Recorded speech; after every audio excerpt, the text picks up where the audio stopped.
There's nothing we love more than helping our viewers out, and that's exactly what Chris and Victoria are here to do right now. So we've got a question from Kristen in our viewer inbox. Let's see what she needs help with.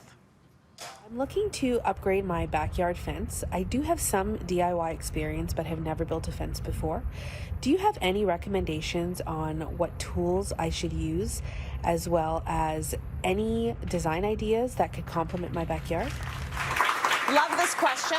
I know so many people are going through it. We are right now figuring out what to do with our fence. So, Chris, I'm going to let you start. Okay, so for tools, I would say the top two tools you want would be an impact driver and a skill saw. Also, cordless tools all the way, saves you time. And then next thing is you could use a post hole digger if you were to place maybe one post, but past 1 or 2 posts, I would say don't do it by hand. It's a nightmare. Okay. Get a machine or hire the pros. Okay, because you need those posts to be down a certain amount of... 3 feet, 3 to 4 feet where we live. Yeah, the frost line. So all right. It's a lot of work. Let's talk design now. You've got some recommendations for us. I do. I'm glad you took that question because I would have no idea how to answer that one. Okay, so when it comes to material, it's either wood or composite, especially if it's going to be a DIY project. So the main difference between wood and composite is the upfront cost. So it's definitely cheaper to do wood. Yeah. A lot of people do pressure treated wood. If you were to go to the wood route, I would say this is kind of more traditional in the aesthetic. I like cedar because I like the smell, I like the look of it, but also it has natural oils that makes it a lot less likely to rot or to have problems with insects. Okay. Now, if you were to go pressure treated, we're swiping right, we're swiping left. Okay. If we were to go pressure treated, I would do a really dark stain. So I did notice that on the shed, they had this black trim. So if you did this really nice, deep, dark stain, this was like a pine, which I don't love. I don't love that coloring. But if you went really dark with the stain, and that's great, we were talking, like, you can switch this out. That's the good part about wood. Wood, you can interchange it from one year to the next. Yes. You go to a composite material, you're stuck with that.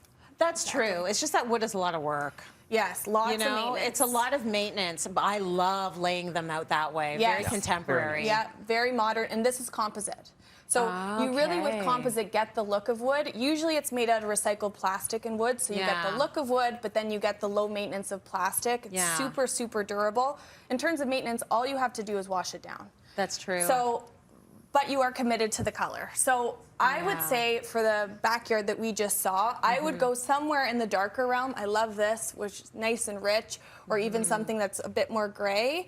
And then you can lay it on a vertical, you can lay it on a horizontal, and that kind of also dictates how modern you go. Awesome. And then the last thing I thought of was lighting.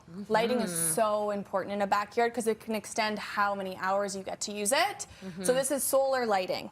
So when you install it, I would install it here on every post because it's a good way to decipher how to disperse all your light in your backyard. Really good tips. Once you get into the composite, I mean, it makes it so much easier, but then you have to be willing to give up that wood, right? Victoria and Chris, thank you so much for that. Welcome. Remember, everyone, send your questions for our experts into submissions at cityline.tv and include some video and photos if you can.